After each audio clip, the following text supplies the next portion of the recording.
Cool. Let's start admitting people.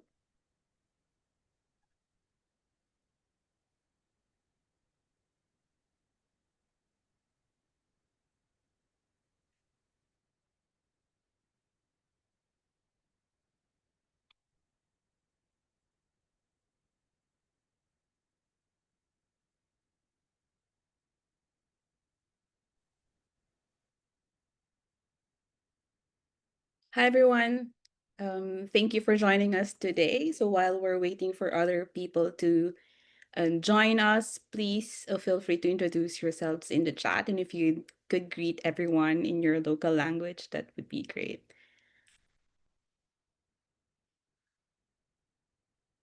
So a lot of people are coming in.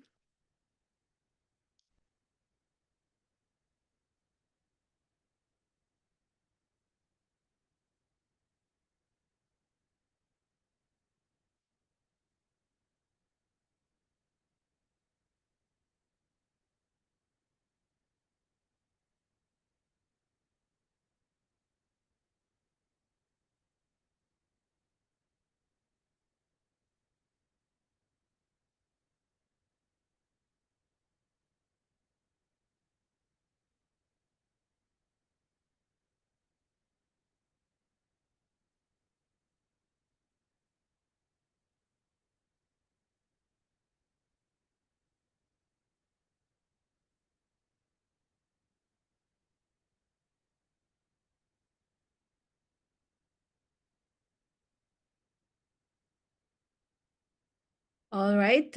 Good morning, afternoon, and evening, everyone, wherever you're logging in from at this moment. Welcome to our event entitled Local Voices Lasting Impact, Rethinking Our Practice for a Future Driven by Locally Led and Community Driven Evaluations. This is a collaboration between ALNAP, Salanga, and 360 Consulting, and is our offering for the Local Evaluation Week. I am May Albiento, a research officer at ALNAP, and I will be moderating this event. Before we start, just a couple of housekeeping reminders. Please note that we are recording this session. Please keep your microphones and video off to save on bandwidth. And if you could rename yourselves to your first name, last name, and your organizations, that would be great. We'd also love to hear your thoughts and insights on the topic as we go along.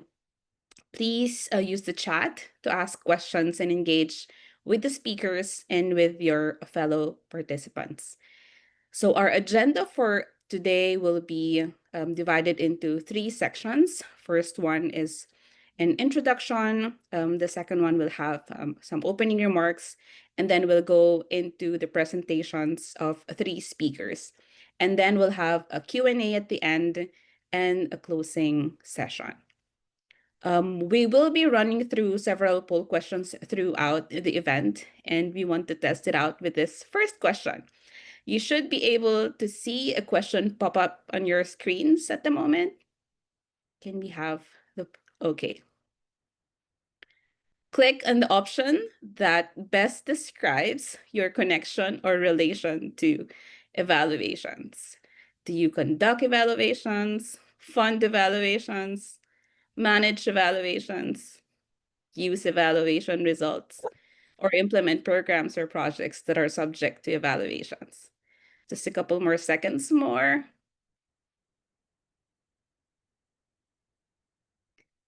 I'm seeing a lot of our participants are evaluators.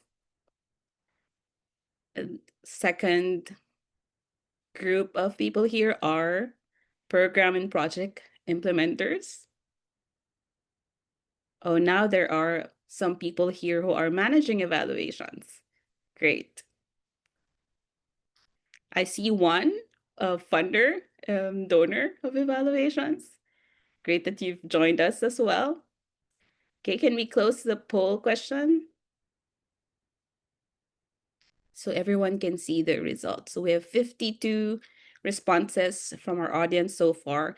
35% are evaluators, or those who are conducting evaluations. We have 23% each for those who are managing evaluations and implementing programs or projects that are subject to evaluations.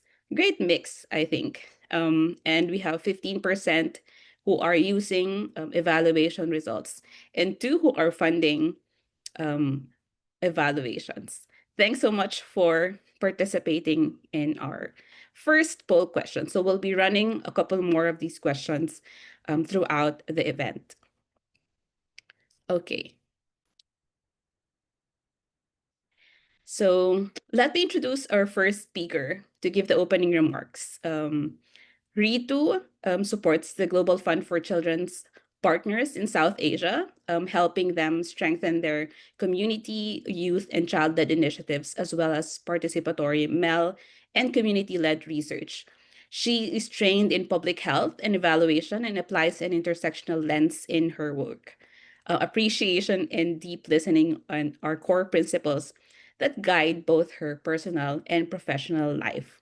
I have worked with Rituu on a couple of initiatives at the Asia Pacific Evaluation Association and have seen how passionate she is when she speaks about empowering and strengthening communities' role in MEL and research. I'm glad you could join us today, Rituu. Over to you. Thank you so much, May. Hi, everyone. I'm joining from Delhi. I want to start by sharing a story of why I'm here. My career started with the UN, and one of my roles was monitoring the projects which the UN was funding. One day, I visited a project which was being implemented by a community-based organization, and the funding had just got over. And when I went to that village, unfortunately, I found that most of the processes and outputs did not continue. I was a young professional and I was totally heartbroken. And I asked some of the community members. They said that project belonged to that community-based organization. It was not ours, it was theirs. And that word, it was not ours, that word that it was not theirs and it was did not belong the project did not belong to them. It hit me hard and it was a lesson for the lifetime. And there's some takeaways I would like to share which may help you to start thinking about the presentation. First thing is that I learned that there is a difference between a community-based organization and community-led work. Community-based organization may not necessarily be community-owned. Second thing I learned was that transformative change happens when people with a lived experience own the process and lead the change themselves. I left my job at the UN because I wanted to learn how do we get this ownership in communities? And communities continue to teach me. First thing I learned was it's not only about ownership, but it's about who owns in the community because communities are not homogeneous. And that's when I started using gender and intersectional lens in my work. And I started also unpacking like what is ownership and at what is the depth and the extent of this ownership. Uh, Communities have to be involved in design, implementation, and also assessing their own progress. And I was also a male professional, and when I started thinking of my own positionality, the power which an evaluator can bring in, I realized that MEL, monitoring, learning, and evaluation, brings even more power. And therefore, we have to be very careful about how we are exerting power over others. So these are some of the things I learned from the communities about letting go. Currently, I work with Global Fund for Children, which is an intermediary grant-making organization which supports small community-based organizations around the world. And I'm involved in an initiative called Addressing Root Causes, where self-assessment, not monitoring, not outsiders extracting data, but where the NGOs themselves define what their dream is and assess their own progress. But it cannot be just limited, as I had learned, to the community-based organization or NGO. Similarly, encouraging that they facilitate and shift power to the communities they work. And here the communities are also assessing their own progress and developing that critical and evaluative thinking. Communities may not become evaluators, but they're experts of their own lives. And when we facilitate and help them pause and reflect, they are the best place to decide based on evidence what action they want to take. And when they learn that, they can also question and also demand more evaluative work. So these are some of the things I have learned. I'm very, very excited about today's session because all the four speakers on the call today, I know them personally. Communities are in their heart. And while you listen to them very, very carefully, maybe some questions you can keep in your mind, that who owns the development, and who is stopping, what is stopping that people are not taking, especially people in the communities, taking ownership, the charge of their own lives.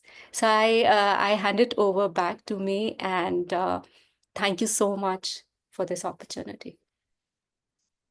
Thanks so much, Ritu. It's always refreshing to hear you speak about this topic and the insights and lessons you've gained throughout your many years of work and engagement with communities really underline the value of community-led and community-driven meal. What a great way to open our discussion. Now, I'd like to introduce our next speaker. Hana Abul Husn is a research officer at ALNAP. I've had the pleasure of working with Hana in putting together ALNAP's paper entitled Advancing Locally Led Evaluations, Practical Insights for Humanitarian Context. She will be sharing the findings of our paper um, today.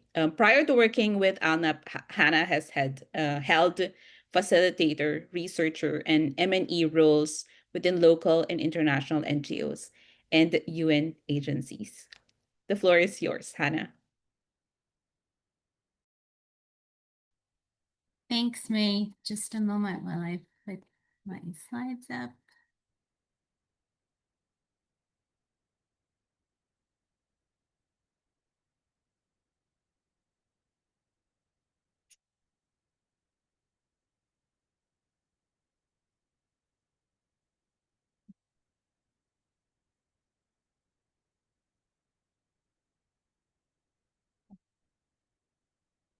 All right. Hello and welcome, everyone. Really pleased to be with you today.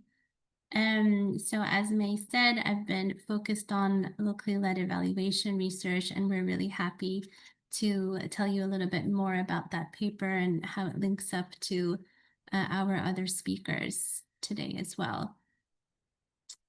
So we'll just have to get used to that. Okay, so what we're going to be talking about today in this section is mainly around the paper we wrote, Advancing Locally Led Evaluations, Practical Insights for Humanitarian Contexts. We'll tell you a little bit about, why we think this is particularly important in today's context. We'll also give you a peek at our framework for how to understand locally led evaluation, should that be useful. And also how that connects to our speakers' presentations, and invite you also to think about your next step and talk a little bit about that. You will hear a little bit more about our community of practice, where you can also continue this conversation, and we just put the QR code up now in case people need to drop off. But that's another place where we invite you to explore and ask your questions and post your resources. Before I get into that too deeply, after discussing with the speakers that were I'm losing my English today, that were joined by today, I thought we could start with talking about our joint call to action that you can keep in mind as we go through each of these presentations. essentially what we're trying to say here is that we hope that in the next hour you can self-reflect along with us on where you stand and where you want to go with locally led evaluation. A lot of our conversations for this research pointed to the idea that people believe there will be too many challenges or challenges they cannot overcome or issues in one direction or the other if they try to do things differently or take a chance on an approach or a new figure in the lead. And we understand that and agree that every new situation comes with its challenges, but we still invite you to take that chance and reframe your thinking on who, how, and what evaluation centers around, as it will open up your practice, as we've seen from the experiences of many people we interviewed, to a much richer nuance and utility. We propose that in doing that, you start by thinking small, whether this is shifting your focus one step at a time, and even if you can do something more immediate, it all counts. And we'll be cheering you along. So going into today's context, here I just added one of the quotations from the paper, and I think it's talking a lot about, you know, this automatic impression that if you're working in the humanitarian or development sector, that's associated with doing good for others. But I think it's inviting us to really think about what discrimination can look like.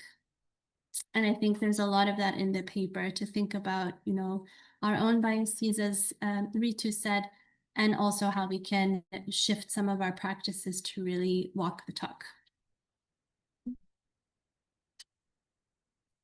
So here I just wanted to take a moment to pause and acknowledge that today's context actually invites us to really think about locally led evaluation and how it all connects. It's a situation that's affected all of us in some measure of the other. Whether you're moving on from your current role due to funding cuts, as I and many others are, whether you're seeing the decentralization of programming along with many other shifts that brings along. So we think that there's quite an opportunity for LLE to be championed, and this time not only by those who are already practicing it firsthand or advocating for it because it's a matter of principle, but also because today's context is forcing this change for a lot of practical purposes as well. And it's not anymore just a nice to have, but quite a critical dimension of today's operating context. So shall we launch our poll at this point, May? So we have another poll for you while you look at this nice shape that we have on the screen. Why, Remo, can we launch the poll? Okay. There we go. So here we just wanted to ask you to what extent you're already considering local stakeholders in your current evaluation ways of working.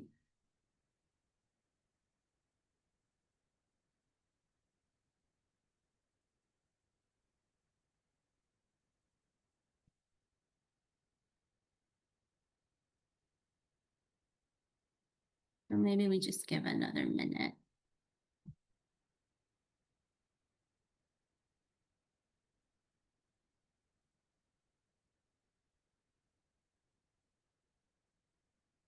Okay, so pretty much towards the extremely likely end, where we have 60% with 4 or 5. So that's pretty good. And we can close that now. Should I do that 1 second? And we can share. So you can see the spread here, and for the most part, everyone is considering it to some extent, even if that's a small extent. And many are doing a lot already in this space. So that's really good to hear. And what we do in the paper is that before we get into the framework that we put forward, we illustrate that locally led evaluation as we talk about it in the paper, is a combination of many different factors, and it means many different things to different stakeholders. So we talk about ownership by local actors and communities over what is being measured, and why and on what terms. And we give more detail on this in the paper. But to give you a quick idea, we see it as being composed of three main buckets: the purpose and who it's for, the methods and approaches, and the people involved. So you may be at different stages in different parts of this. And the idea is simply that we can move backwards and forwards between these different areas, but locally led evaluation is quite nuanced and it involves a lot of different factors.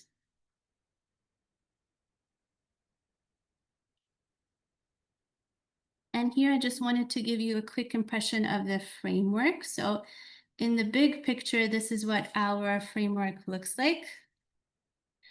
A lot of different things on the screen, but you see that there are the stakeholders to the left, some of the debates and barriers to the right. But the framework itself is composed of principles at the center, different practical steps on the long term or immediate that you can consider, and the value that it offers to different stakeholders. Giving you slightly more detail there, the principles that we decided to put together, and we did this by looking at literature review and also thinking about which ones were standing out the most with people we spoke to. And the ones we landed on are engaging in ongoing self-reflection and reflexivity. So this is also what we're inviting you to do today. Putting the leadership and ownership of local stakeholders at the center so they can define their goals and priorities within evaluation processes, recognizing local knowledge systems and ways of knowing, and promoting justice and equity, particularly in partnerships among evaluation stakeholders. The value, and we found this quite important to the conversations we had, is based on the experiences of those we interviewed. Since the text is quite small, I'll read them out to you quickly. But they include localized results, more accountable, cost-effective, and sustainable programming, local evaluators being better equipped to navigate complexity. It leads to a lot more learning-oriented evaluations, and I think Jakub will touch on this a little bit as well. More relevant and meaningful findings, and the empowerment and well-being of communities in your best case scenarios. I'll go over this quite quickly as well, but the way that we present the paper is divided by different stakeholder perspectives. We talk about communities, evaluators, and commissioners, and recognize that these are quite broad groups of people. We did that to try and simplify the way that we frame the different strategies. We also wanted to show there are multiple roles and different levels of power and recognize the different perspectives and what may apply to your situation as the reader. So if I'm an evaluation commissioner wanting to engage in locally led evaluations, what can I do in my role? What are the power dynamics I should consider to be able to make those decisions and shifts and align more with locally led evaluation? If instead I'm the evaluator, which many of you are on the call, or a community member, there's a part for everyone in this, and we invite you to think about how you'd use it. I won't go too deeply into the debates and barriers because I know Kassem will take us through those, but they are listed here, and I think that's what weighs most heavily on people's minds before they advance their practice and is worth kind of dismantling a little bit. So here is also from one of our key informants perspectives what a lot of the barriers might look like. And this is particularly acute or seen as particularly acute when it's a humanitarian context. But even in these contexts, there's always, this person was able to identify, and many others as well, opportunities for making all these exercises more locally led and more impactful and meaningful to local populations. The paper's second half goes into the practical steps. And we divided these into longer term strategies and also some more immediate. We'll turn to those next. You'll see that Kassem's presentation links up well to shaping evaluation culture, policies, and strategies. And this kind of thing, if you belong to an organization, any kind of evaluation stakeholder belonging to an organization, might use that as a starting point for the reflection piece and how you make that strategic commitment visible in your policies and the practices and the systems you build. And the way that you provide funding, it'll change your entire strategy if you're making your work more locally led. Whereas Jakub will be taking us more into the developing know-how and critical relationships component, which is where a lot of the practice really lies. And finally, in the immediate actions, we set out a few examples here, but there's so many examples we could give here. So we've seen few publicly available, but they do exist. Examples of a TOR that will specifically say you need to recognize or have knowledge of a local way of knowing or value system. Or a TOR that'll say at least one member of your team has to have some connection to the place in question. Or we'll find that the design is a very participatory one, but it also requires certain types of approaches that will make it more culturally or contextually relevant.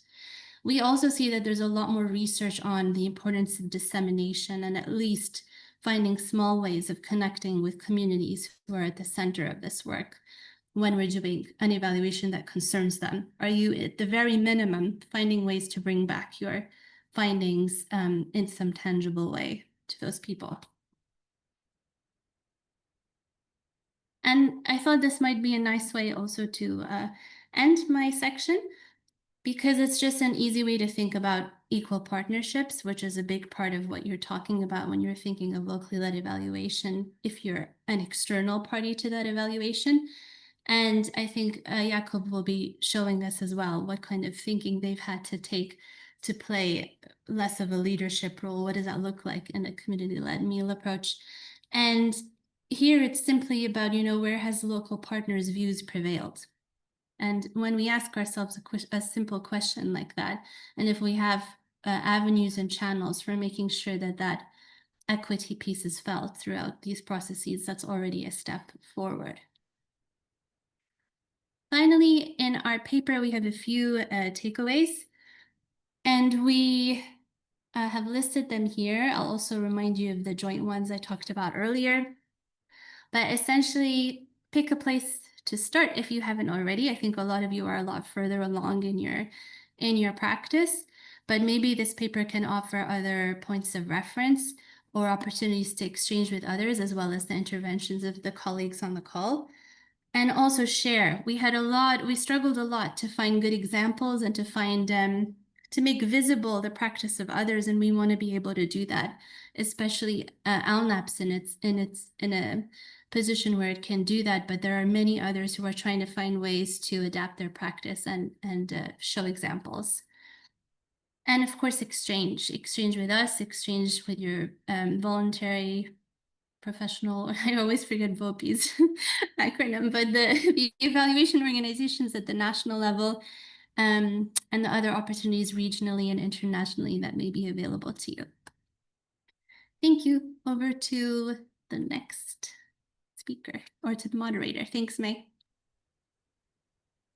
Thanks, Hana. Just a fun fact, our local event last year was part of our scoping phase for this paper. So now we've come back to local to share the findings of the paper. Hannah briefly mentioned in her presentation about the obstacles those engaged in evaluations might face, especially around engaging in with various evaluation stakeholders. In the paper, we also briefly explored the power dynamics among evaluation stakeholders. Our next speaker will be sharing about some of the systemic constraints and issues in localizing evaluation from a value chain lens, based on on his many years of experience as an independent evaluator. So our next speaker, Kassem El Sadik, is a senior evaluation advisor and a co-founder of 360 Consulting, where he leads a strategic advisory work on evaluation, learning, and organizational development across humanitarian and development sectors. He has more than 2 decades of experience and has led complex evaluations across fragile and conflict-affected contexts in the MENA region and Africa. His approach integrates methodological rigor with deep contextual sensitivity, ensuring that evaluations are both technically sound and locally grounded. Please help me welcome Kassem. Over to you. Thank you, May. Thank you, everyone. Let me set it up and try to share the screen. I hope it's working. Great. Good morning, afternoon, evening, مساء الخير, and bonjour and bonsoir, مساء الخير, صباح الخير.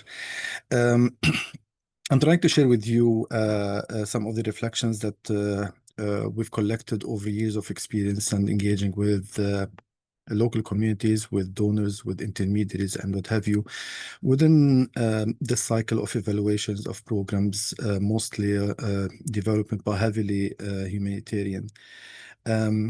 I mean, to the extent that Hana and May try to put it or to frame it from a challenges and obstacles perspective, I'd rather to say, I mean, assure you that yes, I mean, evidently these are challenges, but let's try together to unpack them. And what I'm proposing here is basically a tool and an approach to unpack them. I'm not. I mean, the intention is not to reinvent the wheel. It's not to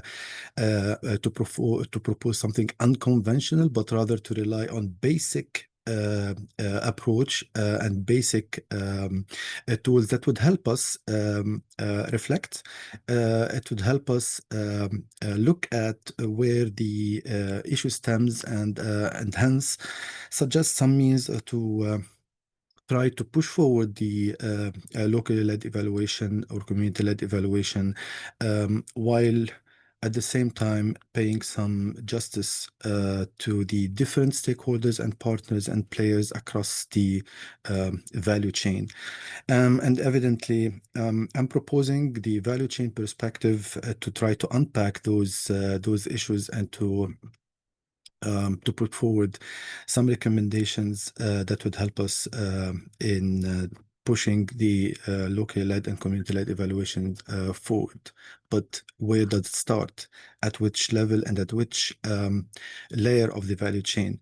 A quick reminder of the value chain within development humanitarian sector. It refers basically to this conventional sequence of actions and processes that starts from conceptualization to funding, design, delivery, implementation, assessment, and evaluation, and then the cycle goes on for other iteration. So I mean, this is not new. We know that, but probably if we add a layer of who the actors are and what are the dynamics and the power dynamics underneath, then we might probably conclude some different aspects that worth to be looked at. Unlike a traditional supply chain, I mean, which are primarily transactional, like in food industry or what have you, a program or I mean, development humanitarian programming value chain is deeply political and hierarchical, and it entails a lot of actors. At each stage, the nature of interaction and participation, as well as the distribution of the risks, are shaped by, unfortunately, asymmetries and power dynamics and accountability among the different players, being them donors, intermediaries at international and national level, and then the local communities. Looking closely at the using this value chain lens, I mean, quite evidently that at each of those partners and players basically are, I mean, they have their mandates, but are also constraints, and hence the implication of evaluation differs across the board. Donors, they define their strategic priorities, they set the funding envelope, and they set compliance requirements including stringent and rigid reporting and formats and processes. The influence on evaluation standards and oversights mechanism evidently becomes under the lens and high. The international intermediaries, by which I mean those international NGOs being the UN or INGOs, who are getting those funds and grants and then going and implementing in different communities, they try to interpret and translate those priorities of donor priorities into implementation and implementable programs, and they try to manage the risks by putting some safeguards in order to assure the donors primarily, and then of course to try to implement and serve the local communities. They provide, among other roles, this monitoring and evaluation, capacity building, and reporting services across the board. When it comes to national NGOs and government stakeholders and partners, they serve as implementing partners. They deliver the service, they mobilize communities, and they often, unfortunately, are excluded from the early project design and the early discussions and debates and negotiation on funding, despite their critical importance. And they often end up as translators of those donors' language and priorities and the community reality. So they are kind of fetch in the middle of those between two realities. When it comes to local actors and communities, most often the case referred to as targeted beneficiaries. Unfortunately, and again, most often the case, they are the source of data.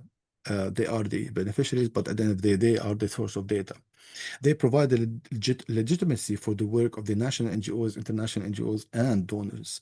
And they often, unfortunately, are excluded from the project early design, and they come late in the value chain, occasionally engaging in the participatory processes.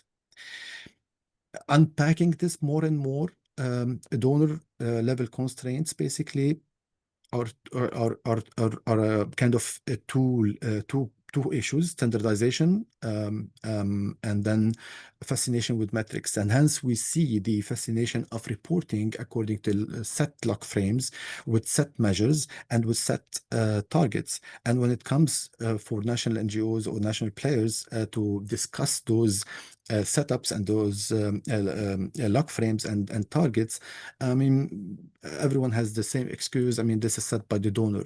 Hence, in evaluation, we try our best to reconstruct the theory of change, and the mere argument of reconstructing theory of change to make it more realistic and reflecting the reality is an indication of, most often the case, the alienation of the original lock frame and the design from the realities.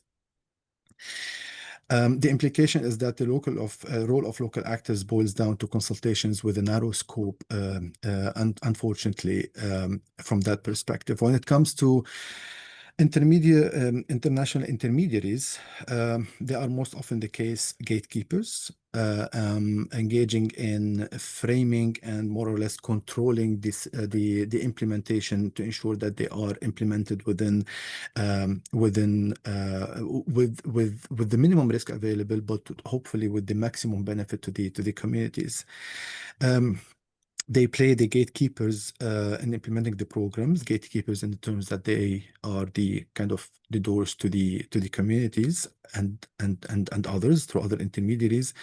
They often hold technical and administrative control in order, at the end of the day, to meet the donor expectations and their institution performance reporting, being it financial, being it programmatic, among other aspects and risks. And they try to treat evaluation as compliance requirements to demonstrate that communities are participating, and we're trying to localize our interventions rather than a genuine drive to empower local communities, and we'll come to that in why. And why is that the case? Because they, among others, are constrained by the time frame set by the scope of the program, are constrained by the internal accountabilities within their organizations and the bureaucracies, and accountabilities vis-a-vis the donors, as well as the budget and scope considerations often set way early than when we start the evaluation. And I mean, most of you, if not all of you, would know that, I mean, for programs of like 3, 4, 5 years of implementation, the design starts literally no less than 3 years before hitting the ground. So imagine a program that starts today. It was designed or in the process of being cooked and designed 3 years ago with a budget envelope and the design set then. And imagine an earthquake or what have you hitting today or a month from now, that turns the whole design useless. But then at the same time, with all the efforts to adapt, um, donors and the intermediaries stick to a large extent to those set frames. When it comes to national NGOs, unfortunately, they're caught into an institutional trade-off. On one hand, they want to implement and they are the face into their I mean, they're the kind of gatekeepers to the local communities. They are the direct contact with and they represent them, most often the case. But at the same time, they need to translate donor and intermediary requirements and they're accountable towards them. While they try to embed more of while they try to embed a lot of their implementation and into the local context, they operate under funding constraints, under time constraints, and under priorities set by donors and international intermediaries. Hence, most often the case, they find themselves lacking autonomy in shaping evaluation. And believe it or not, most of you would know, terms of reference, they are either copycat from terms of reference that was set, I don't know when, by whom, etc., or they are set by those intermediary agencies translated into the national counterparts and then procured at whatever level it is. And from an evaluation perspective, when it comes to treat those terms of reference, we always in every single proposal refer to revisiting and revising the key evaluation questions during the inception report. What does that mean? It means evidently that we would need to and would love to make the evaluation much more realistic during the inception report when we hit the ground and when we first engage with the stakeholders. So the implication is that it results in tendency to perform localization rather than to practice localization, and they often end up reproducing donor logics to survive. And this is a critical point here. Intermediaries as well as local actors, they need to survive within the value chain. And to survive the value chain, evidently, I mean, there are means and ways of doing it by sometimes being obliged to reproduce the donors' expectations. I would say from an evaluation perspective, and I am one among many who believe that our first draft of evaluation report, what we called it, the rude and crude, is the most reflective of the reality. And when it comes to the second draft and the third draft, basically it comes with a bit of messaging, the language here and the lingo there, and etc. But the first iteration of the report, the crude and rude report, is the most realistic and real and relevant reports. When it comes to local communities, I mean, there is evidently genuine a potential for localizing evaluation at their level, but unfortunately, it's heavily constrained by the set of constraints set earlier by the different layers of the value chain. Limited flexibility in project and evaluation design leaves limited room or minimum room for their participation, and it becomes performance based more than a practice. Short funding cycle.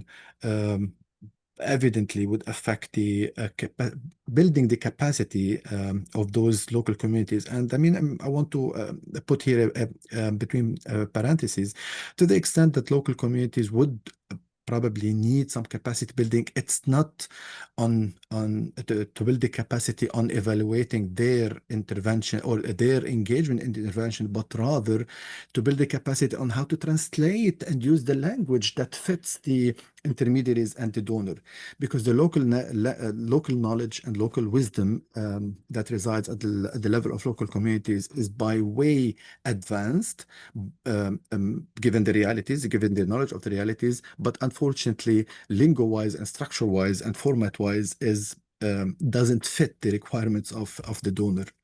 So the final point probably that at the level of communities, regardless of the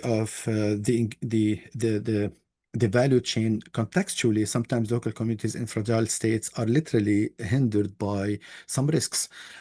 Even we've been into situations that respondents feel that they cannot literally walk the talk and speak their truth to the evaluators because of risks of political risks or what have you within their own context. The implication is that community-led evaluations become more of an instruments rather than a practice to fulfill donor requirements.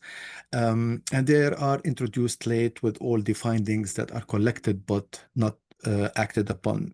That would leave us with a couple of reflections and probably some key messages. One is that the value chain lens, I mean, it helps, at least to me and colleagues of with whom I work, it helps in revealing that there are that the system of development and humanitarian system, or the aid system in general, privileges control over co-creation, standardization over adaptation, despite the efforts to introduce and to adapt to the context, and compliance over transformation. And hence, this is why there are currently a push toward transformation within the evaluation realm led by a couple of colleagues of ours.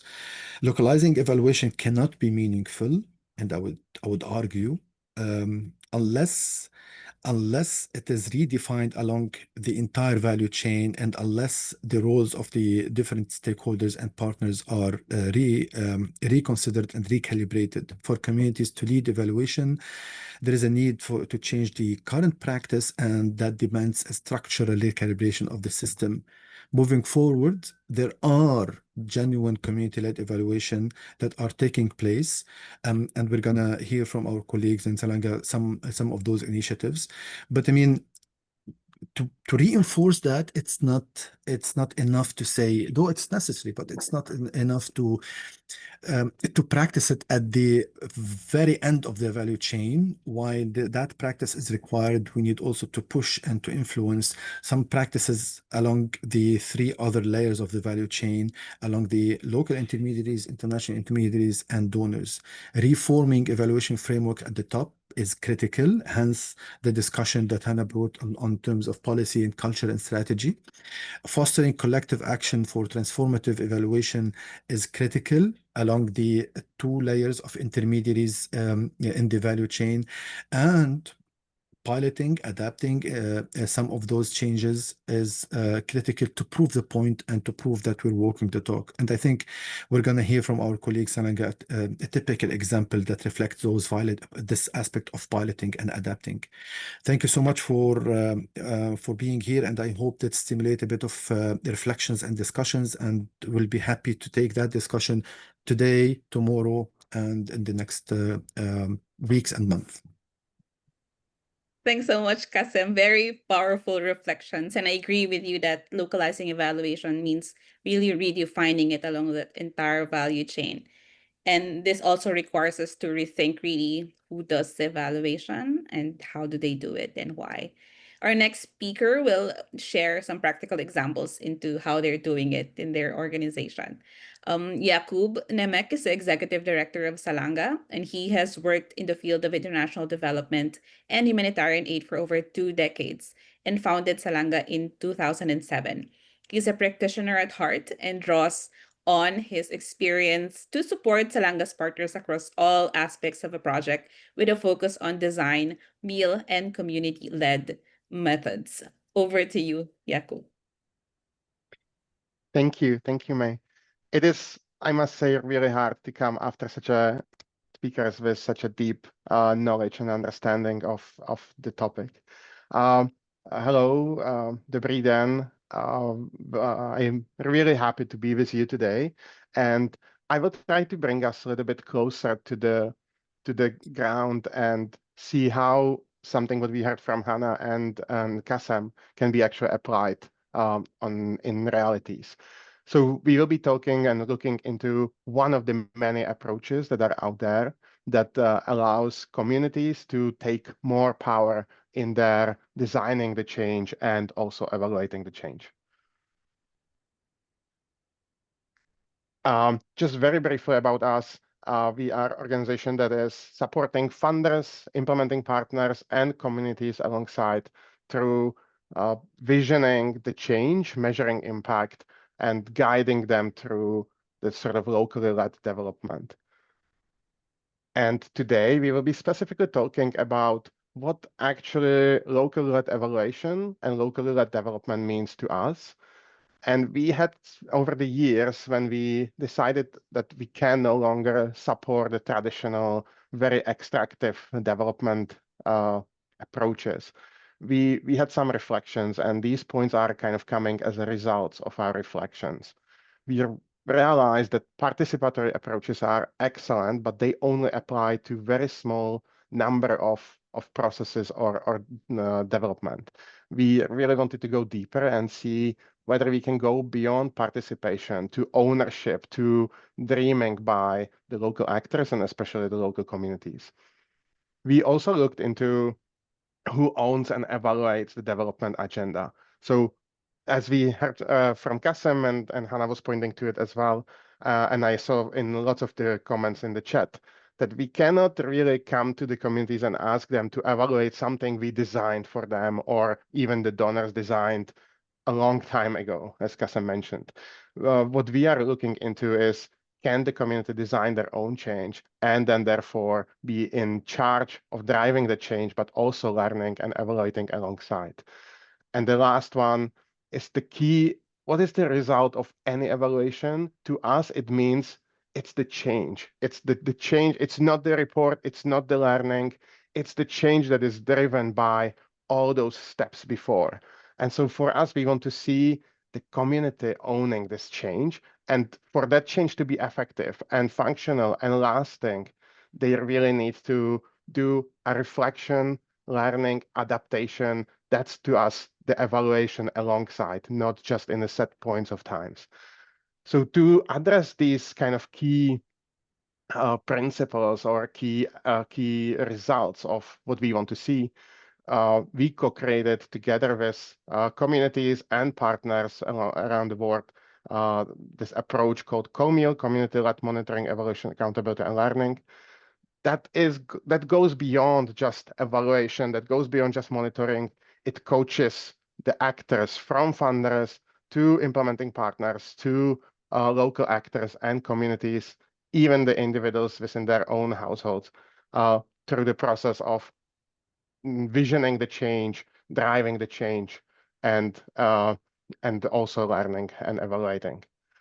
And on the next slide, we will see a few voices from people that actually are on the forefront of this approach and are putting it in practice.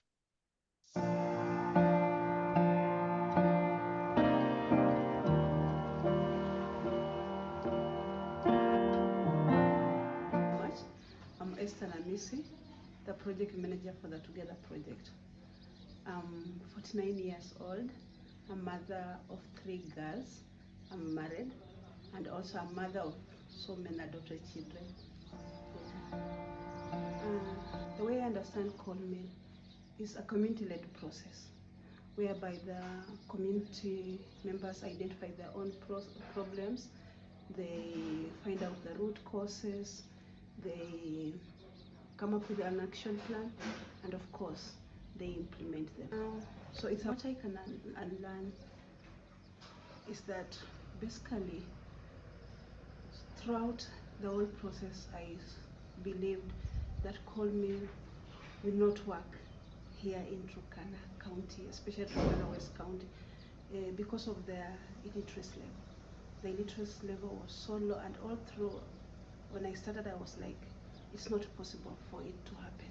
But now I can learn that even the lowest, the illiterate one, they can do CoLMEAL. The benefits I can see from CoLMEAL for myself, not even for an organization. I've just learned that CoLMEAL can also be done or be implemented in a family level. That you can use the CoLMEAL approach to implement and to solve issues in your family. That's basically from myself. I'm using even the approach in my family to solve conflicts among the children, amongst ourselves, and it has really worked well for me. Yeah, and for the community, let us say just the community here in Turkana, there's that ownership. They make decisions on themselves. They can reach the stakeholders and speak out. And what has come out, basically also, women can speak. Because in Turkana, women were not speaking anywhere. They were looked at, they are not supposed to speak when men are speaking. So far, they are both speaking as men speak.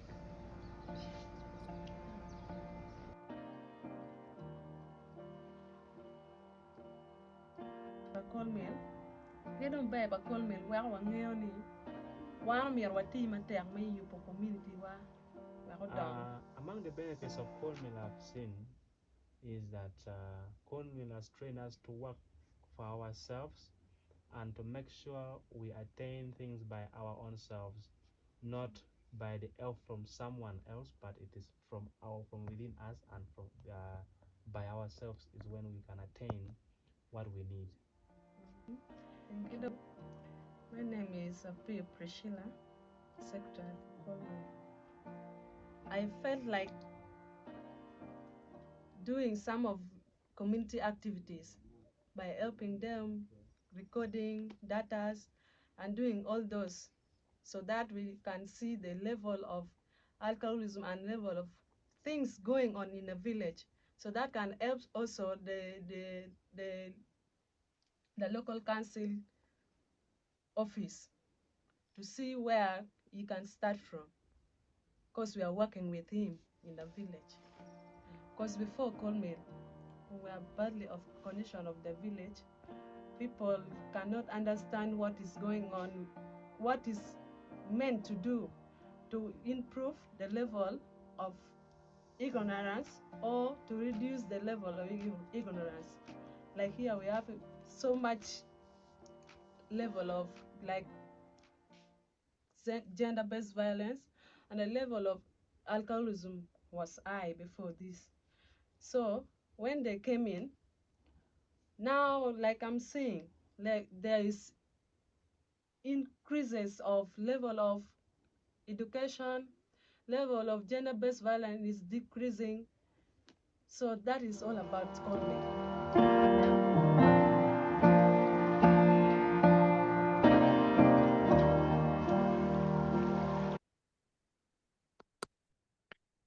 So that was just a few testimonies that we heard. We have many, many voices that are kind of looking at what CoLMEAL does. CoLMEAL is really an approach that sort of allows the communities to create a space. And I saw in the chat there was lots of comments about the power dynamics inside the communities. I will be showing the steps over the next few minutes, what CoLMEAL actually goes and walks the communities through. But what we are finding the critical is really crafting that space that communities can have, where all voices are in some way invited and accommodated. And it doesn't introduce anything new that is not yet in the community without asking for accommodation. So it doesn't come to the community and say, you need to do ABC. It sort of it starts with the leadership and asks, would you be open to this? Would you accommodate that? And every community is different and is ready at a different pace and different times. And some communities are not ready for the change to start. And that's also okay. But also every community dreams their own vision. What we heard about the voices, there were from Global Affairs Canada funded project within very traditional envelope of funding.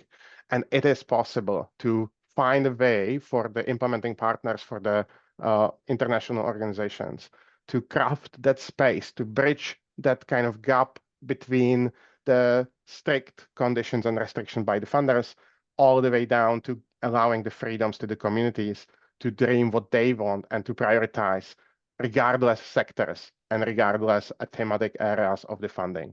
So all of these projects and people affected by the approach are funded through very traditional donors and very traditional bilateral funding. So let's quickly go through the steps of what the community journey is in this process. And as I mentioned, it's very similar to many different approaches, but we are looking specifically at this one. So at first, there is a mobilization. There is usually implementing partner. So far, we haven't tested that the community would start on their own. There is usually somebody who is interested, somebody who gives the funding, somebody who receives the funding, to support the community along the side.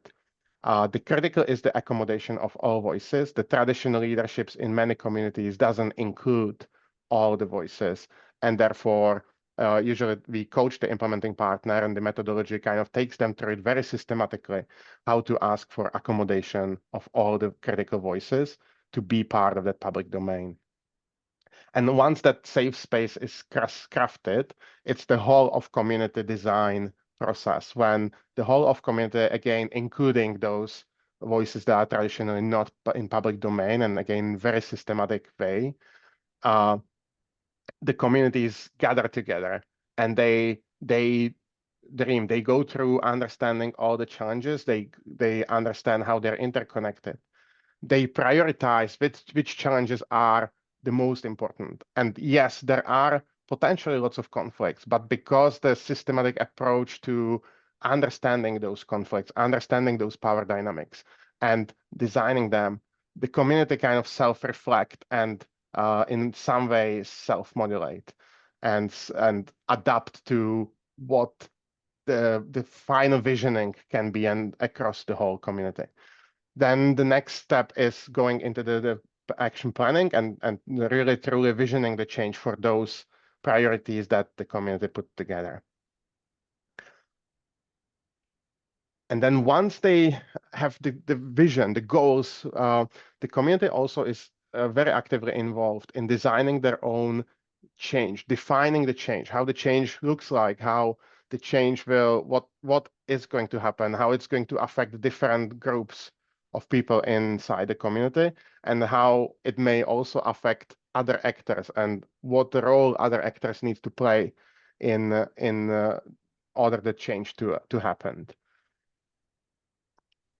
And this is where we also, when we did the initial research before diving into co-creating CoLMEAL, one of the biggest gap was around the data and the data drivenness. For communities to do action planning, that's something we have seen around for many years. For communities to be data driven and to have access to the data, to be able to gather data themselves and analyze it, that is something that wasn't there at a scale that we really felt was important. And therefore, the communities are really coached through defining the change, defining the measures, how they will know they are on the right track, what indicators, and I call it indicators, but to them, it could be observation, it could be the frequency of something happening. The indicators can be sometimes very, very localized and not in the traditional sense of the data, how we envision it. So the process kind of coaches the communities how they can look at the traditional but non-traditional data, how they can understand the trends, how they can see it in some kind of meaning, how they can then also use it to learn and to evaluate and to adapt, because that is the critical part, but we see it in every single step. Every single step of the process includes some reflection, includes some adaptation, some learning and unlearning. Maybe the unlearning is one thing that is really important, and we are finding it almost at least the same importance as learning, because everybody in the whole chain, in the whole value chain, has to unlearn something in order to create that space for locally led development and evaluations. It's starting from the funders, everything what we heard from Kassem and Hana, starting with the implementing partners. That's where we actually so far are finding the unlearning is the most complicated, because everybody across the development sector believe that we know better than the communities because we have access to all this research and all this information. And while that in some way is true, but we are kind of the gatekeepers to that power of information. And so it's more about how can we bring this information, this power back and return it back to the communities so they can drive their own change with the same background information that is relevant to them. And then a really critical point is also sharing and celebrations, because not always the whole of community can be engaged in the whole process, but the whole of community wants to know and wants to benefit from it. So always we coach the communities to come back and do gatherings, share with the communities, share with the local governments in order to drive the change that supports the community visions and the community change. And also critically being able to share beyond their scope so they can engage other communities and the change can be more rooted in the local realities. When we talk about the communities and shifting the power, the big question, and Kassem also mentioned this in his part, what is the stake there for the international organizations, for the implementing organizations? When we shift the power, should we be afraid for our jobs? And we don't necessarily think so. We believe that there is a space for evaluations and for all the bodies to be part as far as they work together and they work towards the same goal. When we see the communities to do their own reflection and their own evaluations, it is amazing moment, amazing opportunity for us to ask for accommodation, to join them in that process, so we can quietly observe, learn, sometimes ask questions, and document. Because one of the things where the communities really struggle is documenting and forming that information into something that, as Kassem said, is understandable to the broader audience, understandable to the funders, to the local governments, and something that can further shape and catalyze the impact. And so we believe that is one of the amazing roles, not only to bring and share the capacity and help the communities to create a space and unlearn and learn some new steps or accommodate some new steps, but it's also about the documenting and reflecting alongside the communities. So we can then bring back the reflection to the funders and potentially also ultimately to the taxpayers in the countries where the governments contribute. For us, the big piece for future is now trying to make sure that we can share CoLMEAL with as many organizations, making it as accessible as possible. And for that, we are looking for partners. We are actively working on packaging the whole methodology and making it accessible to everybody. But we are always looking for partners of any kinds, whether from funders to implementers to community partners. We are always open to partnerships. So if you believe like us that this may be appealing and this may be somehow helpful, please feel free to get in touch with us as well. Thank you. Back to you, May.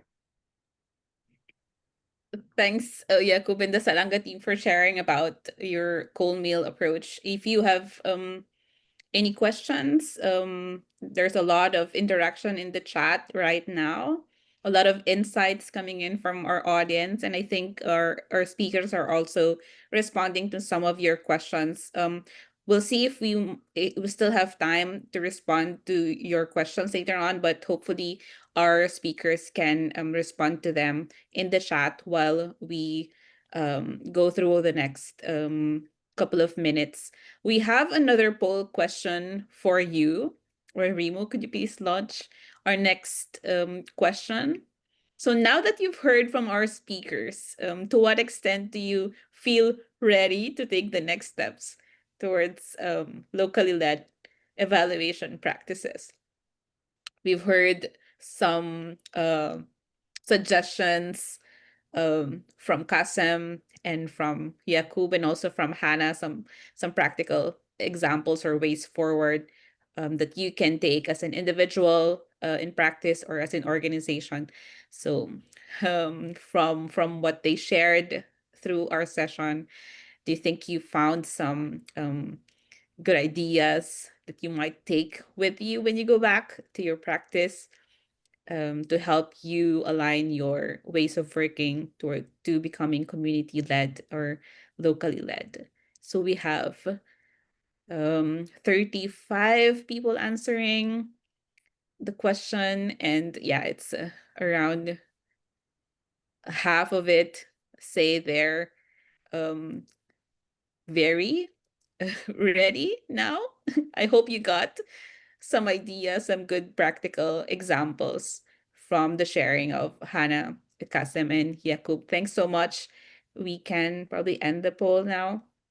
So 3 to 5 responses. That's really good. So I hope you will take home a lot of ideas from this session. Okay, so we do not have a lot of time, unfortunately, for some questions, but we'll take your questions and we can share them with our speakers and they can respond, and we'll probably have them added in the follow-up email that we'll send along with the recording and links to some resources from our speakers. All right, so we do hope that you found this session insightful and you have picked up some useful ideas that you can take with you in your individual practice, your teams, or your organizations to help you align your ways of working towards becoming in tune with the principles of locally led evaluation. So now I'd like to call again Rituu to give some closing remarks. Over to you, Rituu. Thank you so much, May, and thank you the speakers, Kassem, Jakub, and Hana, and equally important, the comments in the by the participants. I feel very energized, and I just took some notes, my own reflection, and if it's okay for me to share with you all. Yeah, so a clear thread which emerged in today's discussion is that that evaluation must shift from participation to power sharing. Currently, it's tokenistic, we must admit. And everybody comes and asks me, and I've seen in other events, please, can you teach us some participatory tools, to collect data?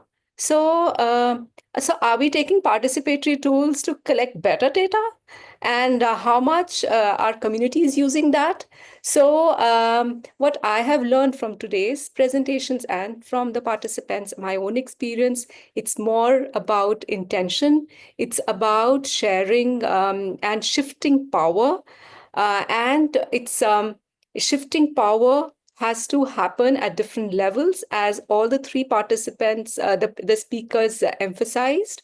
It just cannot happen at the community level. So at the global level, commissioners of evaluation, funders, international NGOs, local NGOs, to communities, but within communities. So that discussion is so important because we know that communities are heterogeneous. There are different power groups.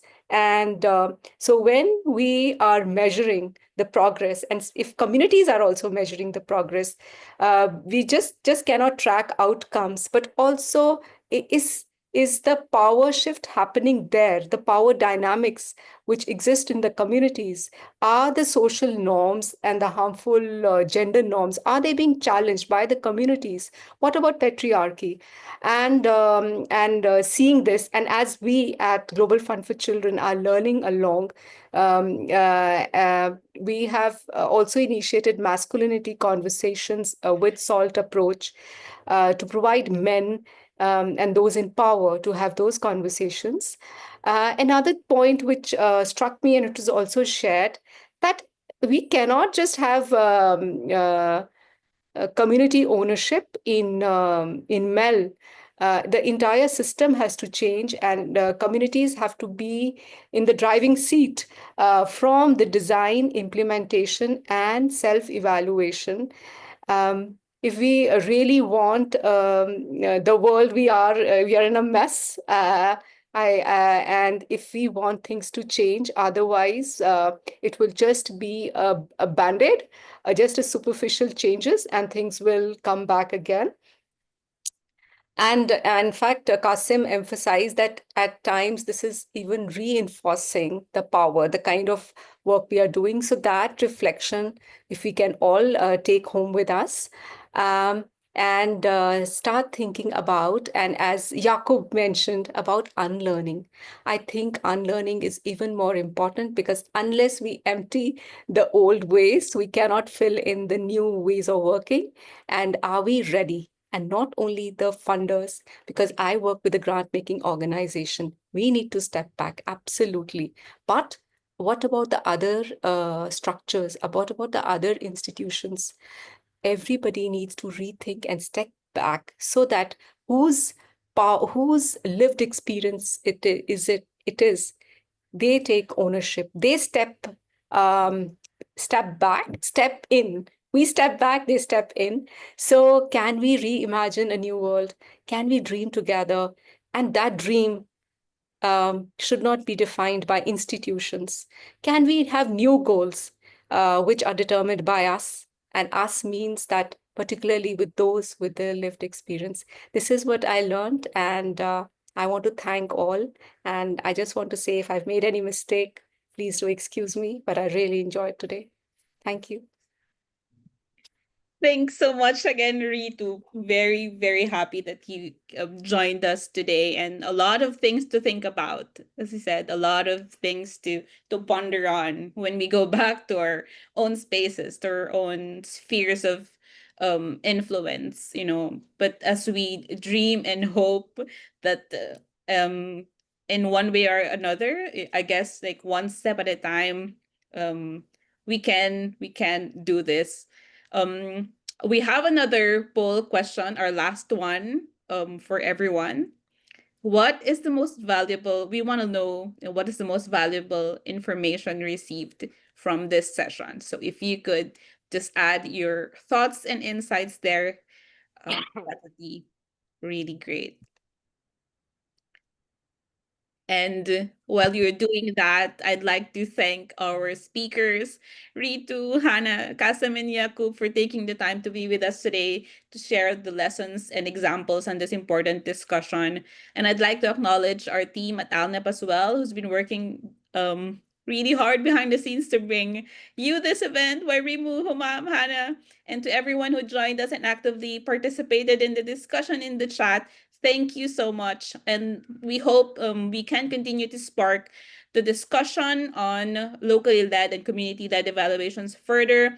And we want to invite you to join our LinkedIn page. You can reach out to our team there, and we can continue our discussion in the LinkedIn page and through email.